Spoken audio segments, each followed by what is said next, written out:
Oye, ya llegó, ya llegó, ya llegó. Oye, ya llegó, ya llegó, ya llegó. Comenzó el corito histórico, histórico. Comenzó el corito histórico, histórico.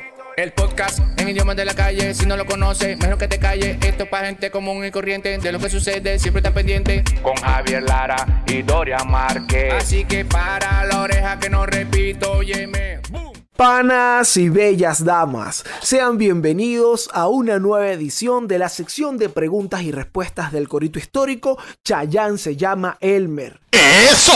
Ustedes están claros que nosotros siempre estamos haciendo la tarea y bueno, aquí hemos venido como siempre con cuantas preguntas súper interesantes que hemos revisado muy bien, hemos preparado y aquí te la traemos. Aquí te habla Dorian Márquez. Dite algo, profesor Javier Lara. Así es, así es, así es.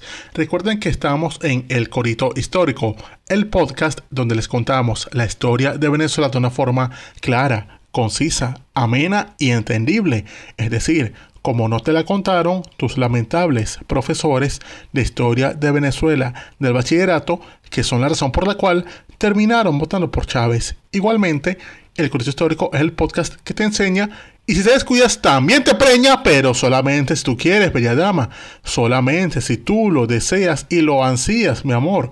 Porque lo más importante en las relaciones interpersonales y sexuales siempre ha de ser el consentimiento. Porque como dicen en el vallenato, todo sale bien cuando las cosas se hacen con sentimiento. Eso es correcto. Un mensaje de cortesía del Corito Histórico para mejorar tus relaciones interpersonales. Ponlo en práctica para que veas cómo que tu vida va a mejorar por completo.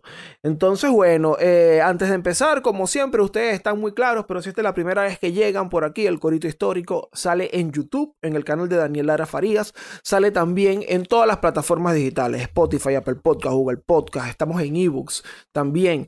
Y si te quieres bajar los episodios por ahí, que no tienes internet en la casa, un wifi que te robes por ahí, te lo puedes bajar en elcoritohistórico.com. Así que vamos a empezar de una, manao. Chispa, candela, fuego. Empiezo yo. Dale. Aquí voy de más. Voy a pedir la mano aquí con esta. Porque esta es una pregunta que se ha repetido bastante, incluso en los comentarios. Lo han preguntado un par de veces. Pero bueno, aquí el pana Javier Díaz hace dos preguntas en un mensaje en nuestro sistema Elmer para discusiones objetivas, el Sendo Beta. Pero bueno, yo le voy a responder la primera, que es esta. Luego vamos con la otra, Javier. Y ella, bueno, la primera es que si podíamos hablar de Josefa Camejo. ¿Por qué es relevante Josefa Camejo? Tú sabes que Josefa Camejo sale por ahí. Es un nombre algo familiar. Sí, sale en muchos sitios. Y de verdad, ilústrame tú, que yo honestamente no tengo mucha idea de ella. Bueno, vamos a reciar un poco aquí enviado para que la multitud esté clara de quién es Josefa Camejo y bueno, puedan comentar o seguir investigando al respecto. Fíjense que Josefa Camejo nace el 18 de mayo de 1791 en la península de Paraguaná.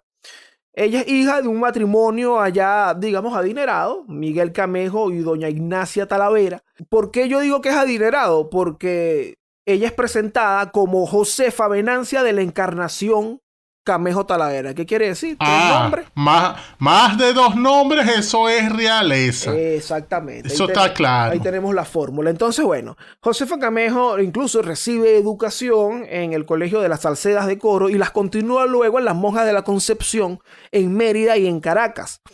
E incluso estando en Caracas, cuando ocurren los sucesos, ella está en Caracas cuando ocurren los sucesos de 1810 y le llama la atención este asunto de las ideas republicanas y esto que está rodando ahí por el aire. Se prende todo este param pam pam y en 1811 ella viaja a Mérida porque su tío es nada menos que un señor llamado Mariano Talavera y Garcés, que era un cura, rector del seminario de allá de la ciudad, que además financiaba el movimiento insurgente con su propio dinero.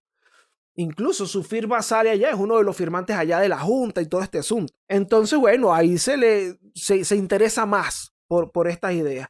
Es ella mismo, tiene 20 años, Josefa, en este momento, y conoce a un coronel patriota llamado Juan Nepomuceno Briceño Méndez. Briceño Méndez, ajá, como Pedro. Exacto, hermano de Pedro. Estos dos apellidos cuando se repiten, tú sabes que por ahí hay, coño, esto es como un prócer, claro que sí.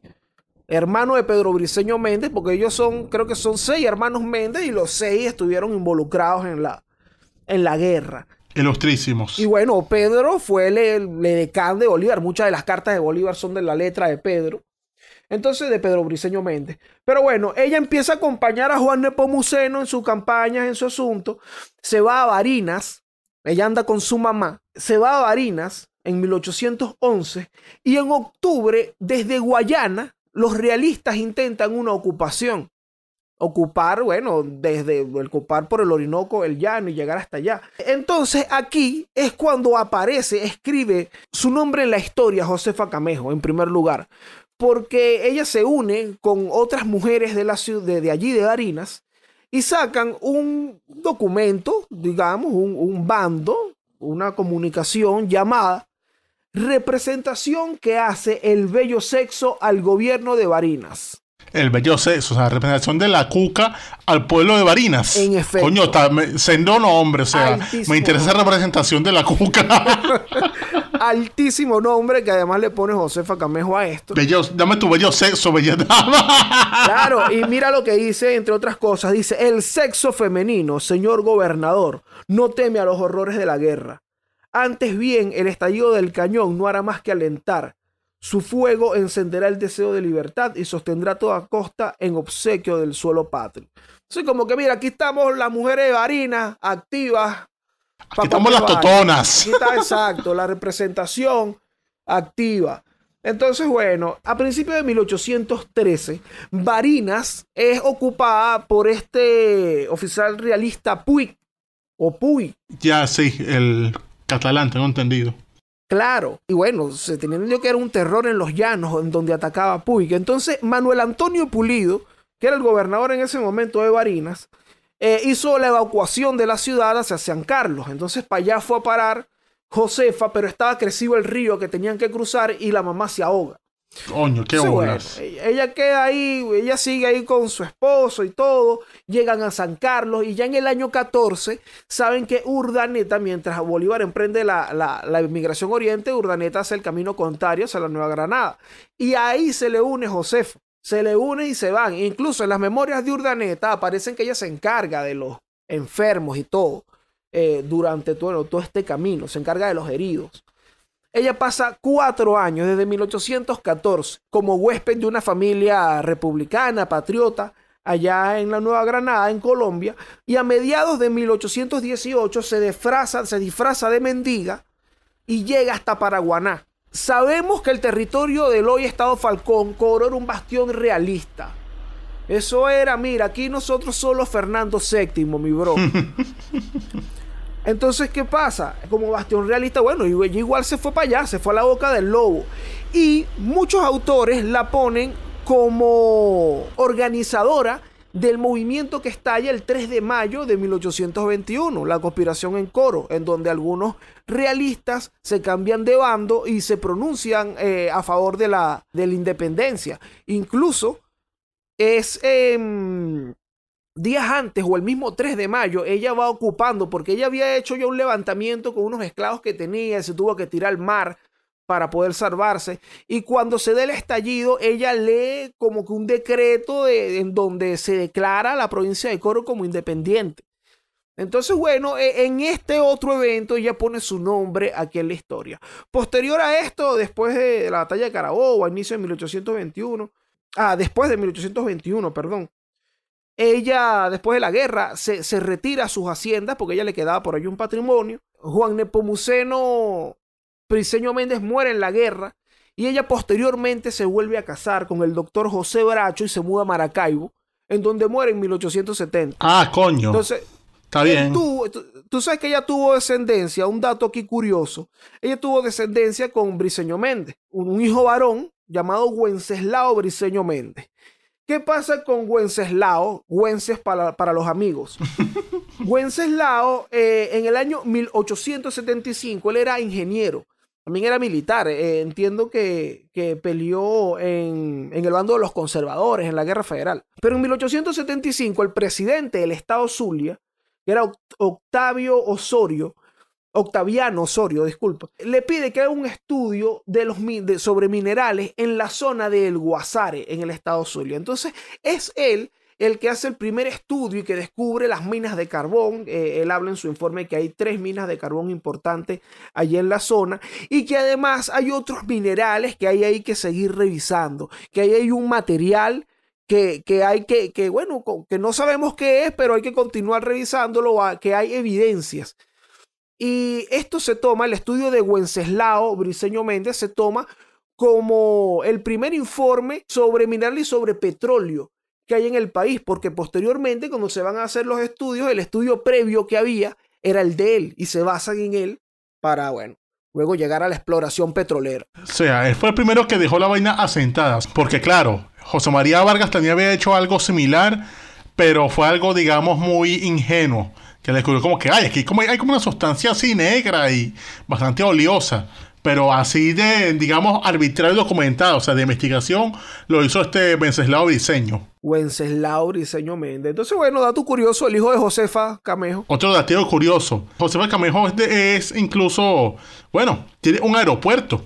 El aeropuerto principal de Paraguaná es el Aeropuerto Internacional Josefa Camejo. De hecho, sus siglas en el argot OASI es SBJC. O sea, Sierra Víctor, que quiere decir Sudamérica, Venezuela, JC, Josefa Camejo, que es el Aeropuerto de las Piedras. Entonces es homenaje allá en Coro. ¿Qué tal? Mira, eso es puro Chayán, se llama Elmer aquí, mi hermano. Entonces, bueno, pana Javier Díaz, espero que haya quedado bien, le haya gustado la respuesta y quedado satisfecho. Y si quiere investigar más por allá, y ahí te ponemos las fuentes para que leas completo. Sí que sí.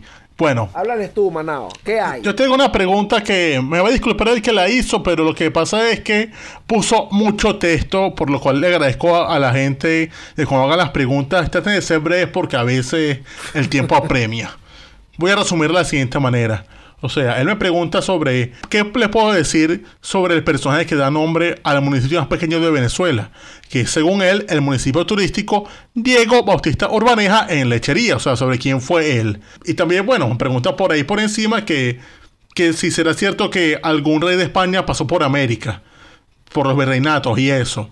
Bueno, un carajo que se llama Fabricio Google. Y bueno, y me dice que conoció el podcast por nuestra amiga en común, Ida Caraballo. Un saludo a Ida allá en Argentina, por cierto.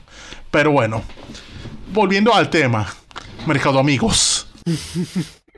Diego Bautista Urbaneja. Este es, digamos, el primero de los Urbaneja importantes que en cada periodo de la historia de Venezuela siempre están. Porque, si se fijan, en cada periodo importante hay Diego Bautista Urbaneja suelto. O sea, porque está este Diego Bautista Urbaneja que vamos a hablar hoy, pero a su vez está también el Diego Bautista Urbaneja que es su hijo. Que este es un Diego Bautista Urbaneja que fue ministro y consejero en la segunda mitad del siglo XIX, sí, bajo Guzmán y sus sucesores. Y también, bueno, es como lo que hablamos en el episodio sobre Renato Belluche y esa otra gente, que estas familias conservan, digamos, esa alcurnia de honrar a sus antepasados. Y han sido capaces de llevar esa tradición de siempre nombrar a un hijo en honor al prócer. Entonces, eso se ve, por ejemplo, en que el descendiente más reciente, nombrado así, es este ilustre, llamado Diego Bautista Urbaneja Arroyo, que es un actual miembro de la Academia Nacional de la Historia. Y no solo eso, sino que también conoce un programa de radio en RCR, que efectivamente el carajo es uno de los descendientes, o sea, de este primer Diego Bautista Urbaneja importante. Pero vamos al que da al nombre al municipio. Este es el hombre que se llama, su nombre completo era Diego Bautista Urbaneja Esturdi. Y este es un proceso que, si bien figura en batallas o en cargos militares, sus orígenes y sobre todo su acción de gobierno está más para ponerlo en el altar de los héroes civiles de la República y de la Independencia. Porque él sí, nació en Barcelona en el año 1782, pero él se licenció rapidito en Derecho en la Pontificia Universidad de Caracas. Y con ese bagaje, bueno, estamos hablando de que fueron los mismos tiempos en los cuales por ahí daba clase un tal Rocio, en los tiempos en los cuales estaban por ahí como compañeros de clase carajos como Antonio Nicolás Briceño, Cristóbal Mendoza. Y entonces de esa manera, él fue uno de esos muchos abogados que ya en el año 1810, cuando estaba ya la candela montada, se unió a la Sociedad Patriótica. Y entonces ahí, bueno, él se puso con esa gente a janguear y esa gente, bueno, le cuadró cosas. Entonces, como él tenía un título y vaina, él lo pusieron el año 1812 como asesor de la Intendencia General de la Alta Policía. Es decir, eso era como el Ministerio de Interior y Justicia entonces. Y por esa razón es que él es uno de los tantos que cae preso cuando ocurre la reacción realista. Él lo hace preso Cerveris, que era el comandante militar en La Guaira, y lo manda directo para las bóvedas. Estuvo ahí un rato hasta que, bueno, por suerte para él, hizo lo que hacía entonces. O sea, lo que hicieron casi todos los que supieron liberarse de esas garras. Se buscaron un fiador. En su caso fue un amigo de él llamado José Rodríguez Barroso, el que fue a pedir su libertad ante Monteverde, ponerse como fiador para que lo soltaran. Y así pasó. Lo sueltan y bueno, se va para su casa. Pero pasa que se restablece la República cuando Bolívar llega de la campaña Admirable.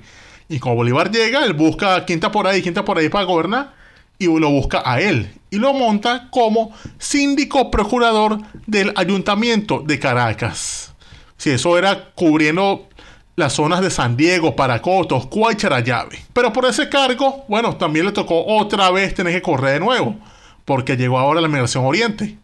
Y con esa migración, él pasó después a Margarita, donde también le dieron un cargo en gobierno, hasta que bueno, ahí sabemos lo que pasa, que en Margarita está Arismendi, que se quiere rendir ante Morillo, y él es de los que decide irse con Bermúdez a Cartagena.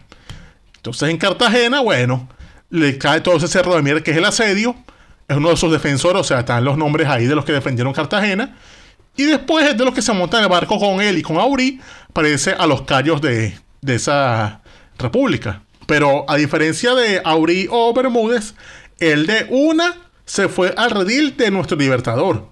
O sea, él no se puso ahí con Gobernal. Dijo, no, Bolívar es el que tiene que liderar de una vez. Y eso lo llevó a que, bueno, él desembarcara con su combo en Ocumare. Sabemos que en Ocumare a Bolívar no le fue bien. Se dio la famosa...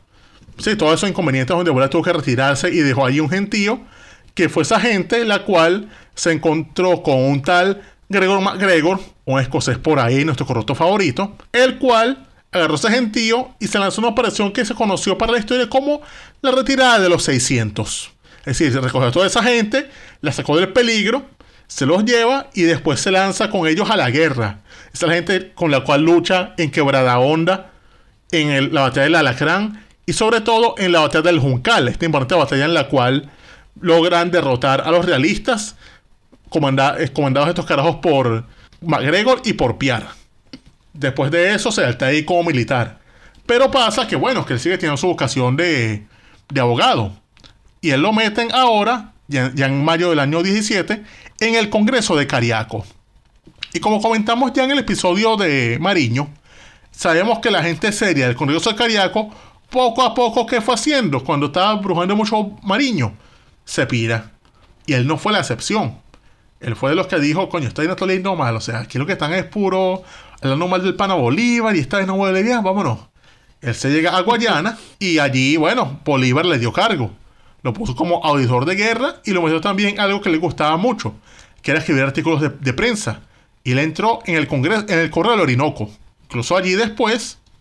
¿Qué tal? Entró como redactor. Sí, se pone los colaboradores, o sea, puso ahí a escribir artículos, a hablar de vainas, o sea, lo que a él le gustaba. Ay, tiene los primeros freelancers de redacción, ¿ves? Eso mismo, te identificas, ¿no? Yo, claro, por supuesto. Bueno, después él pasa y se mete al Congreso de Angostura, llega como diputado por su provincia natal, que era Barcelona. Después Bolívar lo nombra al gobierno como ministro de Relaciones Interiores y Justicia. Y ya cuando Bolívar se va a campaña, él queda como ministro de Marina y Guerra. También él fue uno de los padres constitucionales de la actual Colombia, porque él firmó lo que se llamó en ese entonces la Ley Fundamental de Colombia, porque él era en ese entonces vicepresidente del Congreso. Y después, bueno, lo que demás es que sigue es que le da más ascenso, o sea, llega a coronel, lo mandan ahora a Cúcuta como diputado por Guayana, después es ministro de Hacienda, o sea, ahí agarró puro cargo, o sea, estuvo en el Corte Suprema de Justicia. Y aquí algo importante, que esto le va a gustar a mucha gente que nos escucha, que es que él, en el año 1824, fundó la Gran Logia Masónica de Colombia. Es decir, ¿qué tal? Es el fundador de la masonería en todo el territorio gran colombiano, o sea, de Ecuador, Colombia, Venezuela. Todo eso, bueno, responsable él. Oye, ¿y no fue Francisco de Miranda? No, oficialmente, Urbaneja el que lleva la masonería a Colombia como su gran maestre. Ahí está, es el fundador de los queridos hermanos. Exactamente, ese pana. Vale, ¿qué tal? Después, bueno, le da más cargo, o sea, le da cargo a Bolívar como ministro de la Corte de Apelaciones, intendente de Maturín, y bueno, él es de los que cuando se da ese crack que fue la Cociata, él se queda en Venezuela y dice, bueno, vamos a seguir aquí, total. Igualmente, él sabía que lo necesitaba más a él la República que digamos, él a tener un sueldo ahí. Entonces, de esa manera es que lo llama Páez a su gobierno y lo pone como ministro de Relaciones Exteriores y de Hacienda. Sí, él fue el que le informó a Bogotá que, mira, ya aquí no va más.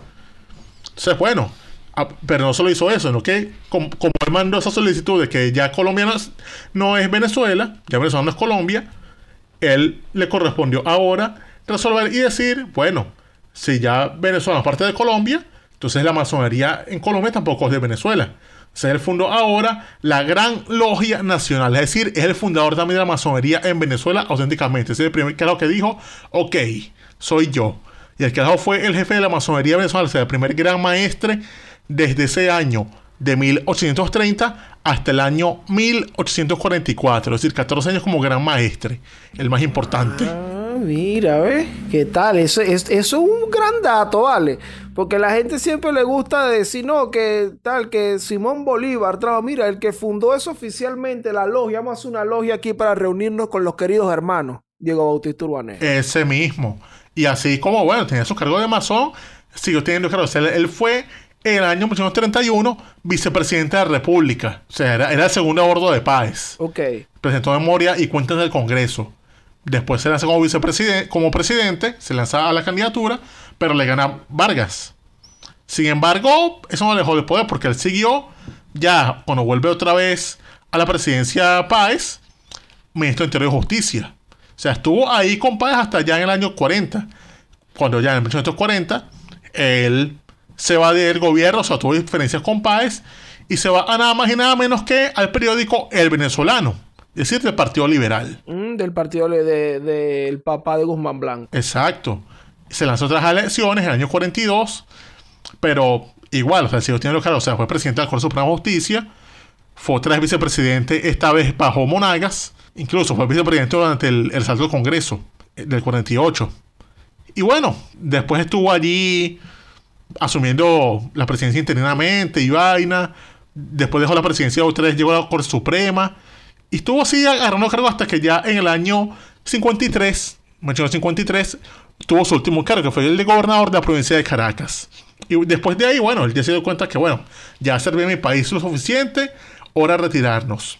Se retiró y falleció 3 años después, el 12 de enero de 1856. ¿Sobre él qué puedo decir? O habla tú, Dorian, mejor.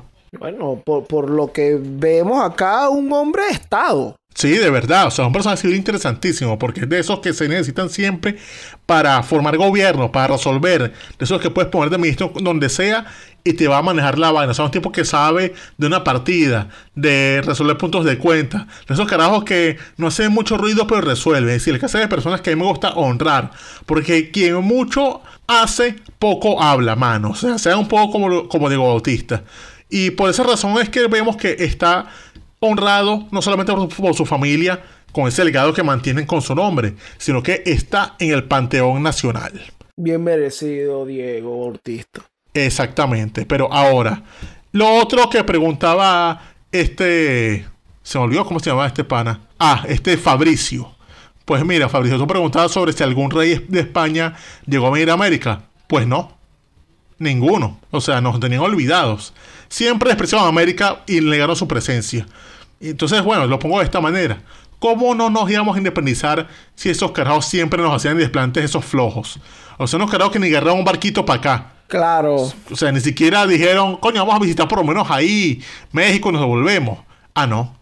Pues mira, pana, el que tenga tiene que la atienda. Por eso es que bueno, por eso es que la gente se va. Eso es una de las consignas, de las banderas que se levantaban incluso en aquellos tiempos en que, mire, ¿cómo vas a defender a un rey al que tú nunca le has visto la cara? Exactamente. Y, ojo, tienen razón. O sea, por esa razón es que uno ve la independencia como algo bueno. Porque, o sea, no tipos que no jodan. Nunca iban a América, que querían a puro agarrarse a los reales, pero no querían verle la cara. Coño, vale, pero ¿qué clase de persona eres tú? ¿Qué clase de mal padre eres? Qué manguangua, vale, ¿eh? Háblale esto ahora, Dorian. Mira, vamos a entrar aquí y nos vamos a poner... No, mentira, no nos vamos a poner esotéricos. Aunque la pregunta... Pues, sientes poder, hermano. Sí, siento autoridad, enviado. ¡Escucha! Mira, aquí nos habla el pana Fabián Vega.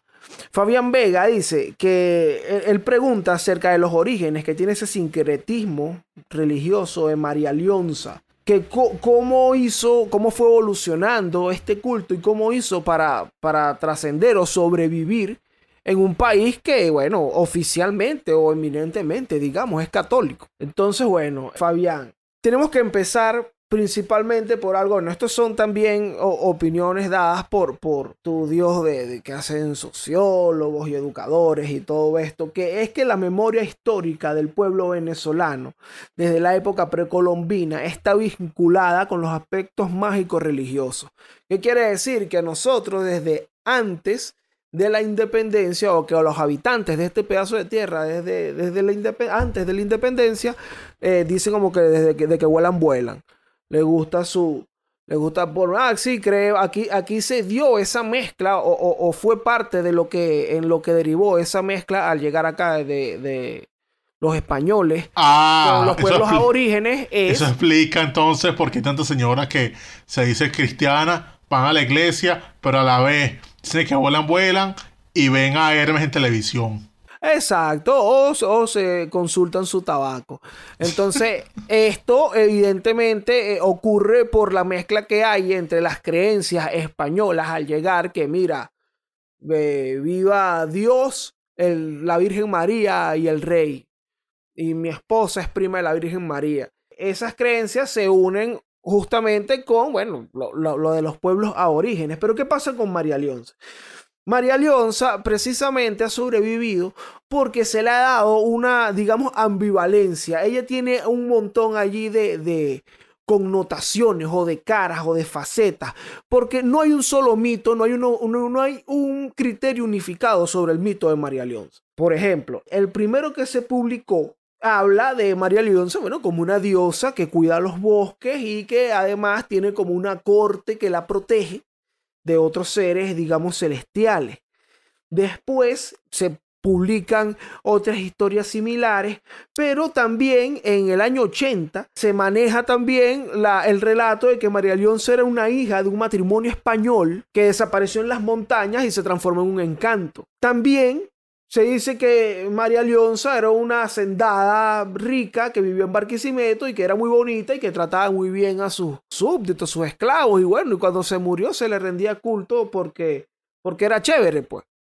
Pero también está la de María Alonso, que era una encomendera, o también María Alonso, que era una mujer que tenía mucha plata, tenía muchas onzas de oro y le llamaban María la Onza. Ah, coño. Entonces, si te fijas, bueno, tiene otras versiones del mito hablan de que era una doncella indígena, otros de que era incluso la bisnieta de Atahualpa. Coño, pero demasiada. Entonces, claro, ¿a qué voy con todas estas versiones? Es que tiene arraigo indígena, porque hay versiones que hablan de su origen indígena, pero tiene arraigo español, porque hablan de que fue una mujer española o que fue una hija de matrimonio español. Pero también tiene arraigo con los negros, porque entonces también fue una española que trataba bien a los negros. Entonces, esto es lo que en conclusión hace, es como una tipa que era de pinga con todos y entonces por eso todos se la agarran. Entonces, el punto es que todas estas vertientes es lo que hace que el culto a María Leonza sobreviva. Que no está sectorizada, no son nada más los indígenas o los pueblos aborígenes que creen en ella o que le rinden culto, sino que también lo hacen, bueno, descendientes de españoles de alguna manera. Incluso en los estudios sobre María Leonza se habla de cómo a principios del siglo XX era venerada por los terratenientes y todo esto, por gente que tenía tierras para conservar su poder. Y era sobre, bueno, donde ellos mandaban. Y lo mismo la veneraban los pueblos indígenas o los pueblos negros por el tema de la resistencia y de que ellos los ayudaban. Entonces ahí está el asunto, que el mito o el culto a María Leonza sobrevive porque tiene un arraigo en cada uno de los sectores, digamos, básicos, hablando de negro, indio y español, o aborigen y español. Desde el principio tiene arraigo en todos los sectores. De ahí en adelante lo que quedaba era que se regara, como ha ocurrido pues hasta ahora, que existe un culto nacional, aunque se concentra en Yaracuy y en las zonas donde más se le venera. Bueno, en todos los estados podríamos decir que existen cultores de María Leonza. Bueno, tiene lógica, o sea, era como una persona de pinga que entonces se la agarraba por ahí y bueno, está en el culto. Ella está fría con todos los tigres. Ah, sí, pongámoslo así, o sea, para que... Ella está fría con todo. Para que lo entiendan desde Guayana hasta Dominicana. Sí. Bien ahí, bien ahí. Esa es la que hay. Cuéntales tú ahora. Bueno, ahora una preguntita corta, pero que va a tener una respuesta, digamos, semi-larga. Hola, panas. ¿Por qué hay quienes dicen que Colombia es una oligarquía? Si es así, ¿por qué Venezuela evolucionó de forma distinta? Pregunta Gustavo Sandoval. Gustavo, un saludo. Eso de la oligarquía colombiana es demasiado real. Tan real que esos apellidos en la política se repiten demasiado. O sea, no es una cosa, digamos, de que, mira, este Uribe que es un hijo de otro Uribe que gobernó. No. Aquí la cosa es de familias que tienen más de una generación repartiéndose presidentes, gobernadores, ministros, vicepresidentes, generales. O sea, el estamento está colmado de gente que se repiten los apellidos desde siglos. Un ejemplo corto, los Pastrana, ok. Tuvimos a Andrés Pastrana Arango, este presidente que ya todos conocemos entre el año 98 y 2002. O sea, los de gente de mi edad o de gente de Dorian, nos acordamos de Andrés Pastrana. Que a su vez era hijo de otro tipo llamado Misael Pastrana Borrero, que fue presidente en el año 1970 al 74. Es decir, esa es una primera. Pero un caso más absurdo de familia en el poder en Colombia, con comprobados miembros allí por lo menos 100 años. Los Santos. Porque uno ve... Juan Manuel Santos. Sí, no, eso es Juan Manuel Santos. O sea, también hablamos de Francisco Santos, que es su hermano, que fue vicepresidente de Uribe. O sea, entonces... O Daniel Santos, gran cantante. No, mamajuego, no. O bien eso. Entonces tenemos Juan Manuel Santos, presidente del año 2016. ¿Fue el presidente? No, 2018. 2010-2018 aproximadamente. Y a su vez Francisco Santos como vicepresidente de Uribe, casi todo el rato que estuvo Uribe en la presidencia. Pero eso va más atrás, porque resulta que ellos tuvieron un tío abuelo que fue presidente a principios del siglo XX. Así mismo. Es el tipo llamado Eduardo Santos, presidente de 1938 a 1942. Ese es el presidente que, por ejemplo, firmó un tratado de delimitación de la frontera con López Contreras aquí en Venezuela. Fíjate. ¿Y esto por qué se debe? O sea, estas repeticiones de apellidos tanto en presidentes, gobernadores, etcétera. Bueno, más que todo el hecho de que el poder en Colombia está en la tierra, en los terratenientes. Y entonces esas familias vienen de esas largas estirpes de estar con 5 generaciones de lomitos entre pecho y espalda. Pero claro, ¿qué pasó con esta gente que no pasó en Venezuela? Pues que esa gente se mantuvo en el proceso de independencia sin tantas bajas, tejiendo redes, repartiéndose de vaina. O sea, ahí no hubo, digamos, esa fractura terrible que se ocurrió en Venezuela con la guerra de colores, con lo que fue Boves y todo ese fenómeno de la guerra social. O sea, esa gente, sí, hubo represión y vaina, pero se mantuvieron allí, mantuvieron sus bienes, mantuvieron sus riquezas. Y entonces, cuando, digamos, se crea ya el país de Colombia, esa gente ya estaba ahí. Y bueno, esos carajos lo que hicieron fue apoyar las posiciones que más lo beneficiaran, a cambio de mantenerse, digamos, en el poder ellos y también mantener a la gente que ellos quisieran en el poder. De esta manera es que ellos apoyan, digamos, a Santander contra Bolívar al principio de la República. Pero, entonces, ¿qué hicieron ellos más allá de eso de Bolívar y de Santander?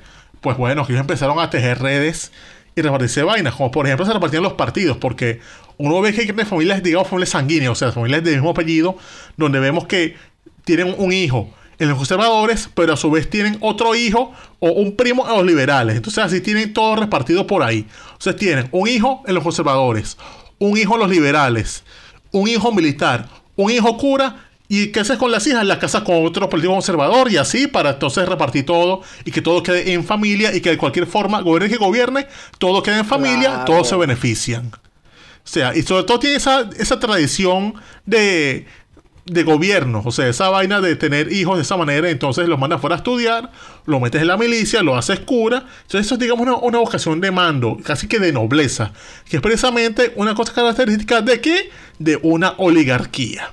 Entonces, ¿qué tienes en Colombia? Primero, un país donde la tierra fértil cultivable está en muy pocas manos. ¿Quiénes son esas manos? Unas familias que tienen años repartiéndose el país en corporaciones y sobre todo formando a los hijos para seguirlos poniendo donde haya, como se diría en mi terruño. Sobre todo en los verdaderos hilos del poder, o sea, en las cosas económicas, en los periódicos, en los medios, en el ejército. Y sobre todo, lo otro que tienes es una población de estratos menores dividida, con sus problemas, metidos resolviendo la sobrevivencia, y bueno, ahí tienes a Colombia. Venezuela, ¿qué pasó? Lo que comentábamos, la guerra de colores que mató a un gentío. Esa vaina lo que hizo fue matar o exiliar a una parte de clases altas de ambos bandos.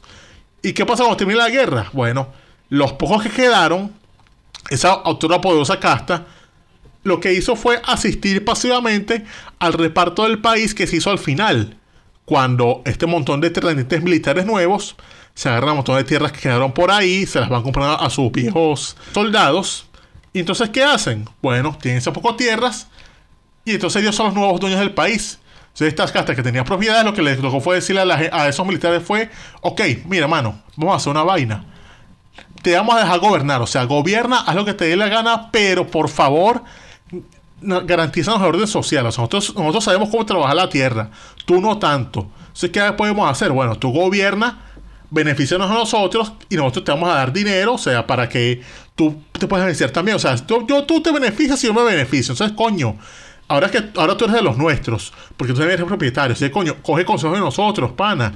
Entonces, de esa manera, estos terratenientes, de esa forma es que ellos dicen como que, mira, José Antonio Páez, sepáranos este país de Colombia, porque nosotros estamos bien escoñetados.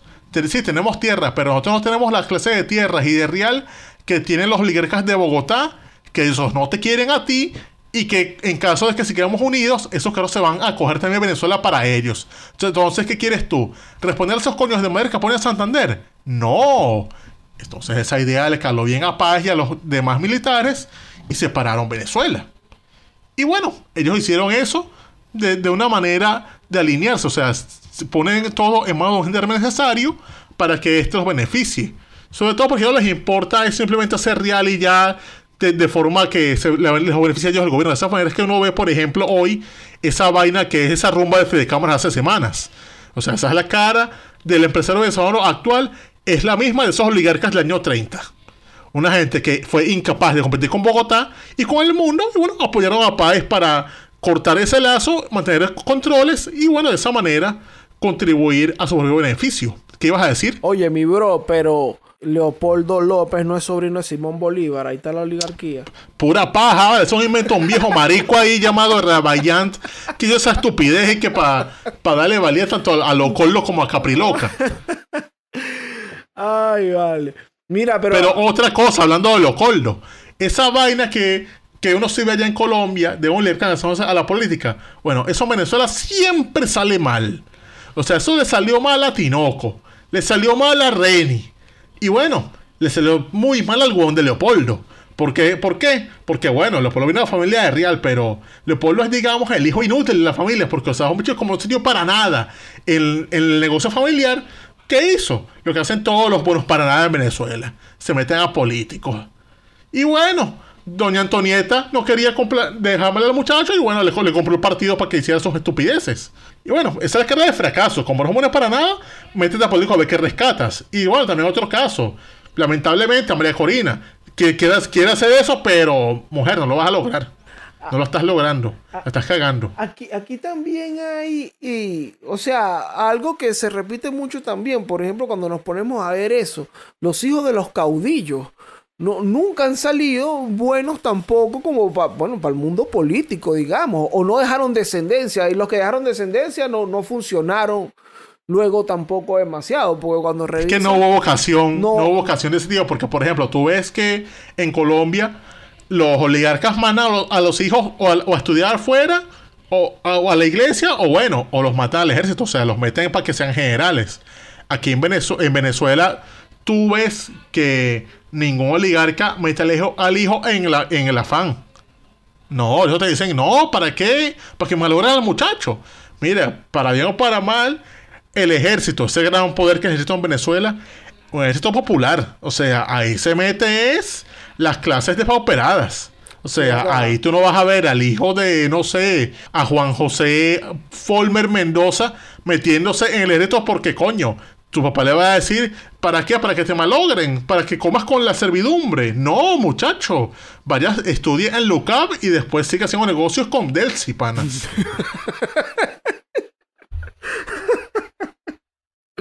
Sí, bueno, yo creo que aquí hay muchísimos ejemplos. En esta respuesta hubo bastantes referencias para que se entienda entonces un poco el por qué se dice que Colombia es una oligarquía y nuestras diferencias, digamos, fundamentales ahí. Exacto, digamos que el empresariado venezolano, o sea, el rico venezolano tiene esa vocación de poder, de esa hambre de poder que sí tienen los colombianos, bueno, que tienen razón para tenerla. En cambio, estos están más en la sombra, más de, mira, pero yo te apoyo, pero sí, déjame ser real, o sea, ponme Cadivi, yo te paso una vaina. O sea, eso es más la Venezuela. No digo que en Colombia no ocurra porque si en Colombia no ocurriera, no sería en la Colombia el narcotráfico. Pero digamos que en Venezuela ocurre. Son distintas las maneras, aunque todo cae en lo mismo. O sea, todo cae en corrupción, en narcotráfico y en general lo que es Latinoamérica. Pero digamos que es una forma distinta. Eso es lo que quiero decir. O sea, no es una oligarquía con poder la de Venezuela, sino simplemente unos tipos que quieren hacer real y ya a costa de que les paguemos el gobierno. Eso bueno. Ahí lo tienen, eso es lo que hay. Y con esta hemos completado nuestras 4 preguntas, nuestra tarea de esta semana de Chayanne se llama Elmer. ¡Eso! Entonces, bueno, ya ustedes saben que si les gustó este contenido, nos pueden ayudar, nos ayudan muchísimo, dándole like, dejando tu comentario si nos escuchas en YouTube, en el canal de Daniel Lara Farías, y compartiendo también nos ayudas muchísimo. Recuerda que también estamos en la página web elcoritohistórico.com, que nos ayuda allí nuestro pana Manuel Durán, y allí te puedes bajar todos los episodios en MP3 para tu teléfono, para que te los vaciles ahí sin gastar demasiado. Y 2, que también está el acceso para nuestro sistema Elmer de discusiones objetivas, el Sendo Beta. Y tú dejas tu pregunta para que nosotros hagamos la tarea. Háblales ahí, Manao. Así es. Pero, bueno, panas, este fue el Chayanne se llama Elmer número 25 del Corito Histórico. Me quité ya.